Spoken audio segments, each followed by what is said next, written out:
Isang magandang araw mga ka-cubes, welcome back sa ating channel. Nagbabalik kasama natin sa nag-isang ika. Medyo natagalan tayo sa ating pagmumuni-muni pagbalik natin ng Pilipinas dito. So bali ito, so katatapos lang ng dentist natin, may dental appointment tayo. So bali ito, kakain naman tayo Chinese New Year, kain tayo ngayon. So ito pa, uwi na kami. Tuloy namin yung sasakyan kasi pinark ko sa bahay.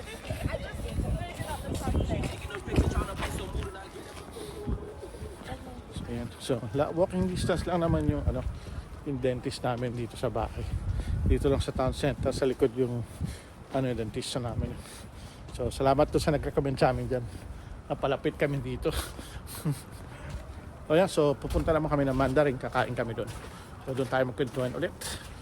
Few moments later. Ngayon mga ka-cubes, ito. Maramang batch ko nito, hindi ko na nakuha yung first batch ko. Nag-isang ikaw natin kumukuha ng second batch din niya. So bali wala tayong kinain ng tanghalian kanina. Pati agahan wala, nagkape lang tayo. Habang nagpa-part-time tayo. So ito, kain muna tayo mga ka-cubes. Yun mga ka-cubes, ito. At tapos lang namin kumain dyan sa Mandarin.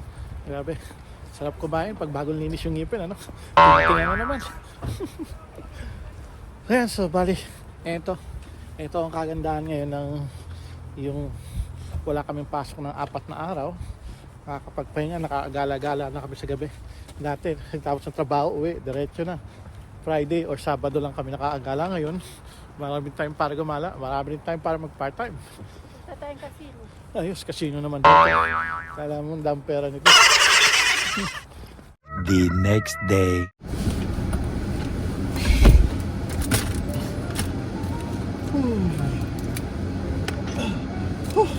Good morning mga ka-cubes! Welcome back sa ating channel. Ito, so nagbabalik araw ng Sabado. So alam niyo na ibig sabihin ng Sabado, mapartainin muna ako. Ang lamig sa labas sobra, tapos napagod ako doon sa pag-grocery natin.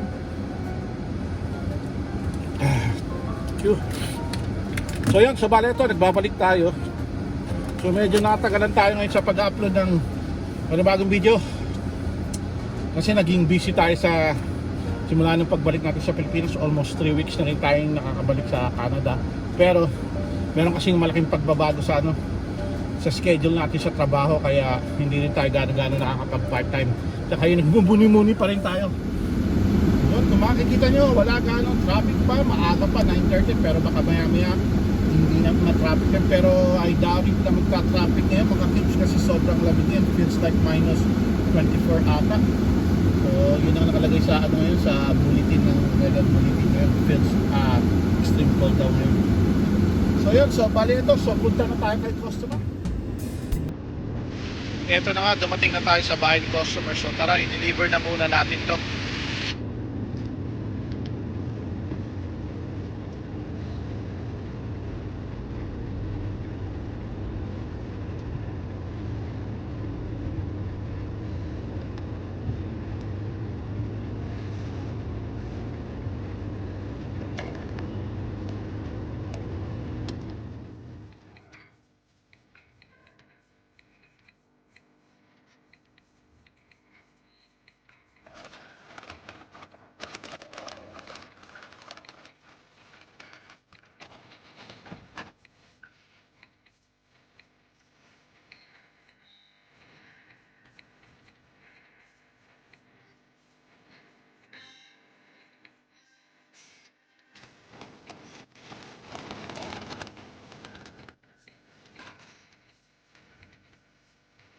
So ito, katatapos ko lang i-deliver yung pangalawang order pa lang natin. So nakakadalawang order pa tayo simula kaninang umaga ng oras pa tayo nag-umpisa, 9:30. So 9:30 tayo nakalabas ata ng bahay. Tapos ngayon anong oras na? Alas 11. Mag-aalas 11:30 na. Ang tagal natin, dalawa pa lang. So pero nakaka $71 na tayo sa part-time natin. So sa dalawang delivery, nakaka $71.75 na tayo. So yun na ang kagandahan. So hindi tayo compulsory na kunin lahat ng order. So bali namimili lang tayo. Since part-time nga lang natin to. Sinisipon ako mga kids. Sobrang lamig kasi ngayon. Saka nanunuyo yung labi ko. So yun. So bali ito, katatapos ko nga lang. So babalik tayo dun sa panibagong lugar na pagtatambayan natin. So mukhang busy ngayon dun. So Tapos ito siguro last day natin ngayon magpa part-time dahil may pasok tayo bukas, araw ng linggo. So since gaya nga ng sinabi ko, so nagbago yung schedule natin ngayong taon na to. So kaya ang pasok na natin, sa umpisa ng pasok natin is linggo na. So marami na tayong oras na pwede tayo makapaghanap ng pera sa kalsada mga ka-cubes. So yun lang ang kagandahan ng continental shift, ika nga.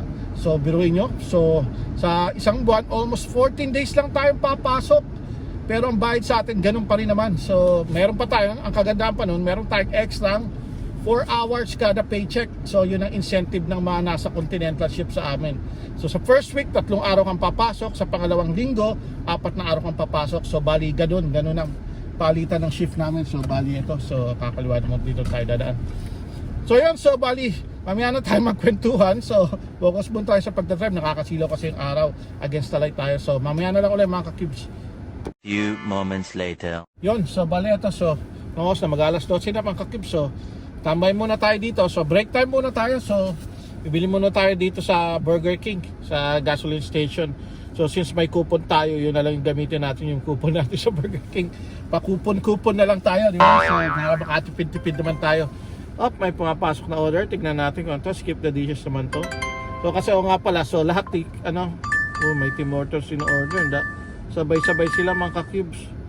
Malayo yung isa. Itong Tim Hortons, saan to? $4 naman to. Nakakaano lang kapag galing ka sa malalaking order tapos ibabato sa yung order, $4. Nakakatamad kuhanin to. So kahit malapit, di natin kukunin yan. So yun, so bali ito. So papasok na ako sa loob kasi nag-mobile order na ako. So hopefully ready na para makapunta na tayo dun sa lugar na pag-iintayan natin, tatambay na naman natin.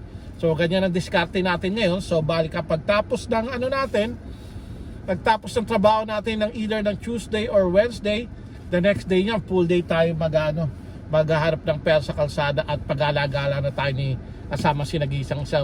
So bali ganun ang gagawin natin. So ito, so pasok muna ako sa loob. 1 hour later.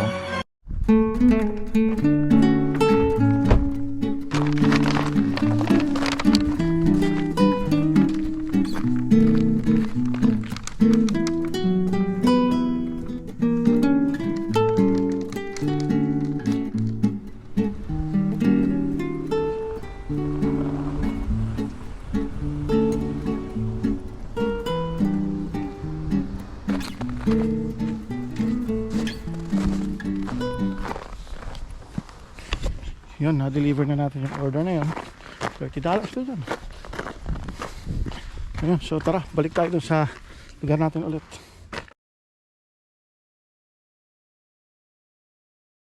Few moments later. So yan, eto na nga, natapos na yung araw natin ng Sabado. So bali may pasok na tayo bukas. Eto na tayo ngayon, so nag-grocery na tayo ng para babahunin natin sa susunod linggo. Andito tayo sa Superstore. So kung magkano man yung kinita natin sa pagpa-part-time natin ng ilang araw, eto na yung gagamitin natin pambili dito. So yan, samahan nyo din ako.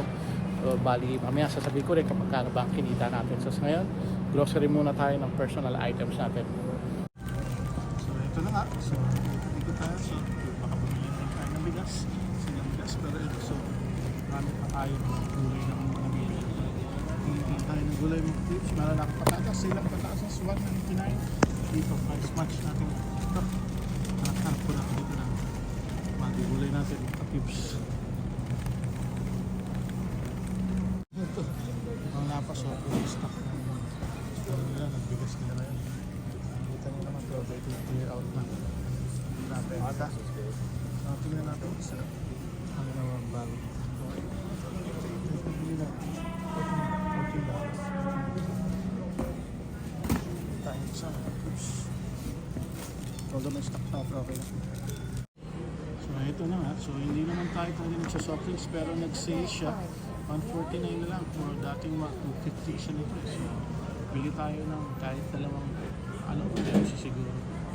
Para pag naman tayo minsan kasi nami-miss din natin pero hindi bihira na tayo mag-soft drinks. So yun, so eto na nga, so katatapos lang natin mag-grocery ngayon. So alas 4 na, so tingin ko uwi na tayo. Pero hanggang alas 5 pa, alas 4:30 pa tayo, alas 4 pa lang. Tignan natin, pauwi tayo, nakabukas pa rin tong apps natin. Pero sa ngayon, so tignan na natin kung magkano ba ang kinita nating ngayong linggo na to sa pagpa-part-time natin. So hindi tayo gaanong nakalabas-labas kasi nag-adjust pa tayo ng oras. So bali naka $344.20 tayo. Tapos ngayon ang nag-grocery natin is $101. So hindi na masama. So meron pa rin tayong extra 200. So di ba? So ganyan lang ang ginagawa natin diskarte dito. So part-time tayo. Delivery ng pagkain, grocery po, pero mostly grocery tayo. Oops, meron pang ano ba ito? Delivery po, 2 items. Nako, $10 lang, hindi natin kukunin yan. So decline na natin yan. So yun, so balin nga. So ito lang ang kagandahan ng may part-time delivery job tayo dito sa Canada. So meron tayong extra. So yun nga lang, hindi rin talaga hindi rin na consistent yung kita mo dito. Depende pa rin talaga sa mga order. So napapansin ko may araw na mahina, may araw na malakas. So normally Sabado ng umaga medyo malakas-lakas yan sa mga grocery. Tapos hihina na yan bandang tanghali, puro pagkain naman. Tapos yun nga, so pag malamig yan, malakas din ang order. Pero pag mainit, so wala ganong order kasi lahat ng tao nasa labas. So kaya ngayon, ganito, pag ganitong winter, sinasamantala ko yan. Dito kasi kalakasan ng kalakasan ng mga order niya. So yung mga tao tamad lumabas, lalo na yung mga senior, yung mga nilalamig na hindi na gana naglalabas yan, mga nagpapadeliver na lang yan. And also yun nga, gaya na na-experience ko, yung mga anak pinapadeliveran na lang nila yung mga mga seniors parents nila. So kaya yun. So yun, sa baleto, so uuwi na tayo. So kita-kits na lang ulit tayo sa susunod na upload. Pagpasensyahan muna natin. So hindi gaano tayo nakakapag-upload ngayon dahil medyo nanibago pa tayo. Hopefully by the next month, so pag nasanay na tayo sa bagong schedule natin, mas marami na tayong may upload na paghahanap ng pera sa kalsada video. So sa ngayon, yan po muna. Maraming pong salamat. Kita-kits ulit tayo sa susunod na upload.